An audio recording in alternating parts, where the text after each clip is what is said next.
Hi friends, Nava Hopkins here, and I am delighted to bring you a new Learn with Optmyzr, talking all about geo-targeting and understanding the implication of your location targeting and how people might flow into your campaigns, even if you're not outright targeting them. So for those of you that don't know, geo-targeting is the ability to target your ads specifically to one location. That location can be a city, it can be a zip code, it can be a country. In some cases, you can use things called DMAs or counties, but ultimately, it's your targeting signals to Google, to Microsoft, to Meta, so on and so forth. Now, within Optmyzr, and we'll get to the tools in a moment, we'll give you additional insights on how locations perform. But it is worth noting that you can do this within Google as well. You'll check out the insights and look at where and when your ads showed. Now, if you want to do specific targeting for your campaigns, you actually need to go under the keywords and audiences section to make those changes. This is a shift away from being able to make those targeting choices within the campaign itself. However, we're going to look at how we can make all of those changes within Optmyzr itself. So now we're on the geo-targeting heat map. A couple things to note about this tool. This tool is not showing you where you have excluded or targeted locations. This is showing you which locations that your ads are actually serving on are performing at or exceeding expectations or potentially falling below expectations. This is particularly helpful if you want to find potential bargains to focus your budget towards by maybe carving out specific budget for those campaigns or potentially excluding locations because they're stealing that budget. Now, as you'll note, we have a metric dropdown, and that metric dropdown will let us sort by average cost per click. It'll let us sort by impressions, clicks, cost, conversions, so on and so forth. Now, the reason why this is so important is, as we can see currently, we have quite a number of deals within Europe. We have some mixed bag in the US. If I were to change that to conversions, suddenly there's not a lot of great value. So just because you're seeing green and red doesn't necessarily mean that the location should be thrown away. We want to take these metrics on board as a relationship to one another. So when we're looking at our average CPC, this is helpful so that we can get a sense of where can we actually afford? Where are we meeting that criteria? Now, how do we set that criteria? Let's take a look. If we see that our average cost per click is, say, we want to look at only $5.30, we would then change that to apply the filter. And we might see a little bit more coming in doing well. Now, say for example, we wanted to look at clicks and change our click filter. We'd apply that filter.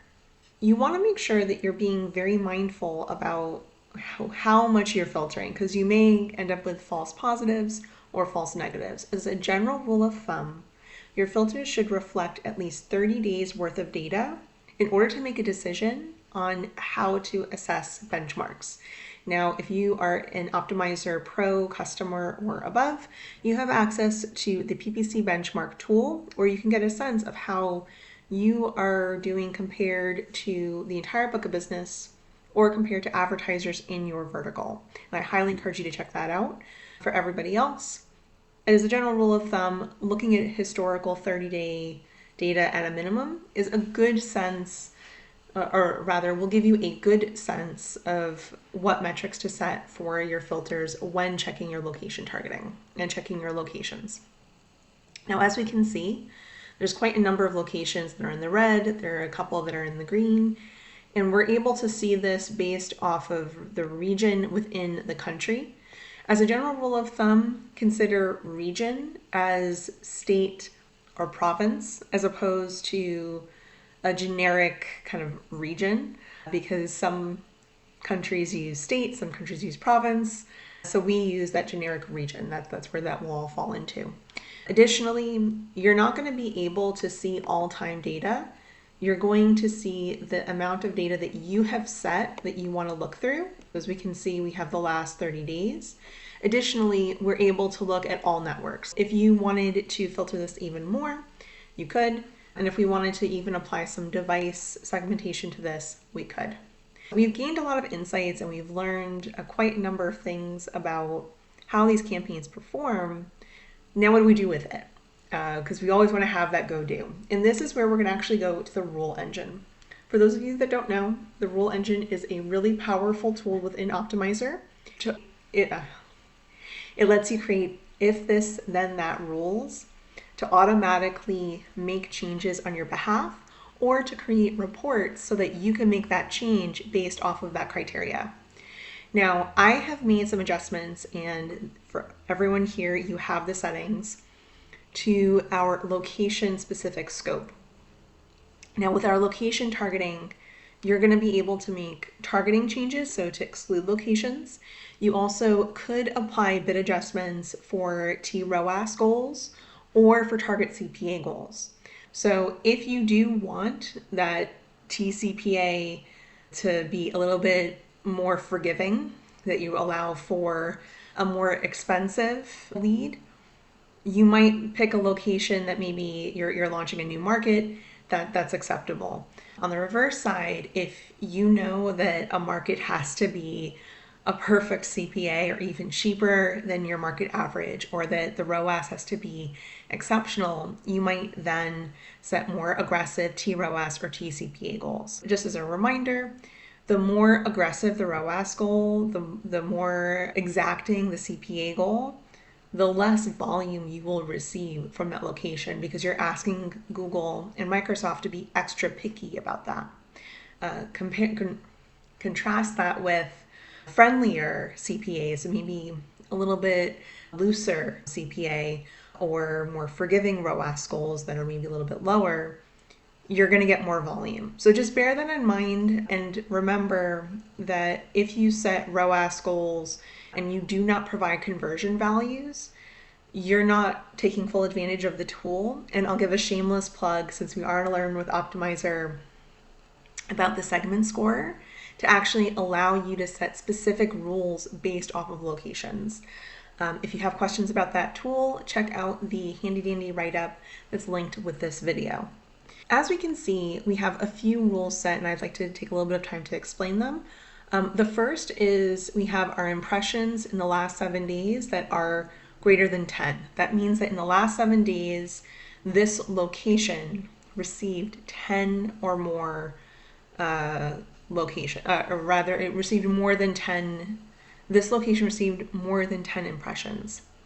Now on the clicks, we have it equal to or greater than. The reason for this is that while impressions, it's a loosey-goosey metric, especially if it hasn't gotten the click.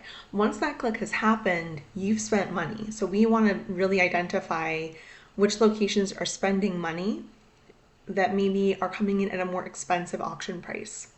If there are 0 conversions, this is especially true. And we specifically want to look at this as that it's not in the targeted region. So what that means is that the campaign is accidentally putting budget in that location. Sometimes there are happy accidents, like Bob Ross in the trees, and we have our happy little accidents.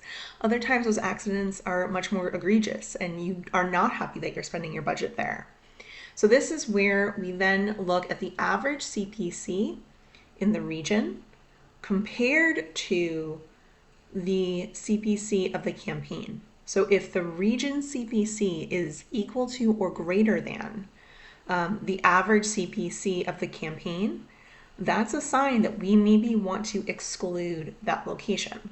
So once we're in the then statement, I can then change it to include in a report. I could modify the geo bid adjustment if I was looking at TROAS or TCPA, or I could exclude the geolocation.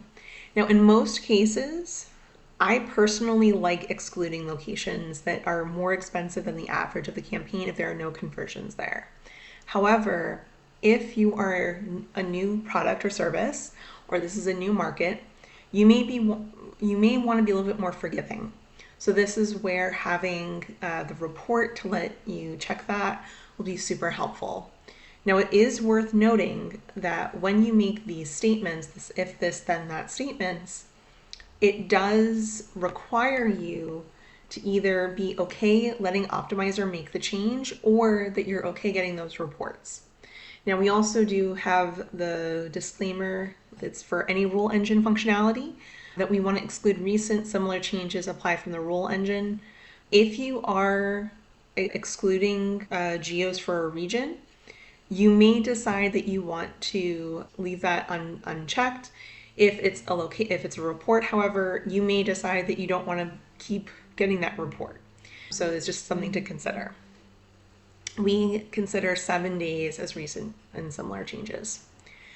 The final thing I'll say here before we wrap up, one of the greatest value adds of Rule Engine is that if you can dream it, you can do it. So this is based off of my own perspective of the average CPC of the campaign is equal to or less than the average CPC of the region.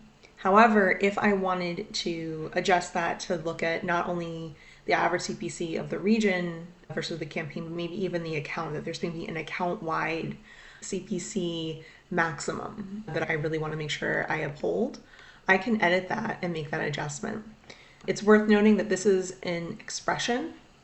So if you did want to make any changes to this, you absolutely can. It's also worth noting that within Rule Engine, there's a handy dandy search functionality. So say, for example, I were to type in the word %, I'm now given a series of very easy scopes to pull in to include in that expression. We covered quite a bit. I want to leave you with a few useful thoughts before we wrap up. The first important thought is that Optmyzr ultimately is a layer on top of your own brilliance. You should not take any suggestions here as better than your own amazing perspective. It is, however, a really useful way to get additional insights that you may not think to look for and that you may not think to build into your campaigns. So I encourage you to build in at least one check within your week. You can do that within Optmyzr workflows. You can do that just by scheduling an unmovable 20 minutes to check your reports.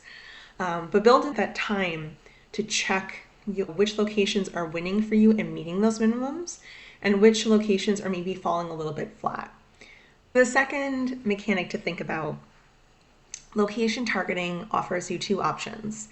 You can either target presence in and interest, or you can target just presence. If you choose to target presence and interest, you are leaving the door open for literally the entire world. If you care that you're only targeting people in your location, you want to make sure that you choose that presence in. However, if you are in real estate or you're in travel, you may want to leave the door open for people who are not in your location, that you allow for that interest. And that's where exclusions are going to be so incredibly important. So whether you do that through the rule engine, whether you exclude it natively, just make sure that you have a plan to exclude locations so that you can take full advantage of all of the settings. And the final thing I'll share with you is just bear in mind that when you target, you are asking a budget to support all the locations you're targeting. And so when you're advertising, your account can have 50 budgets, it can have 5 budgets, it can have 3 budgets, all dictated by the campaign or by portfolio bidding strategies. You will be served best asking your campaigns to support no more than one country but ideally no more than one time zone. And the reason for that is that ads serve on Google in the time zone of the account, whereas in Microsoft, they can serve in the time zone of the user. So based off of that, you just want to be mindful that you're not only setting a budget that fits the locations that you're targeting in terms of just the sheer number of them, but also that you're applying a schedule that honors those locations. So in Google, that is a campaign level choice. In Microsoft, that could be an ad group level choice. So in Microsoft, it's a little bit more acceptable to include more locations in a single campaign, whereas in Google, you do want to be a little bit more targeted, bearing in mind that you don't want to over segment, because then you end up with budgets that can't do anything. Thank you so much for investing a little bit of time with me and with Optmyzr. I hope you learned a ton, and happy optimizing. Cheers, guys.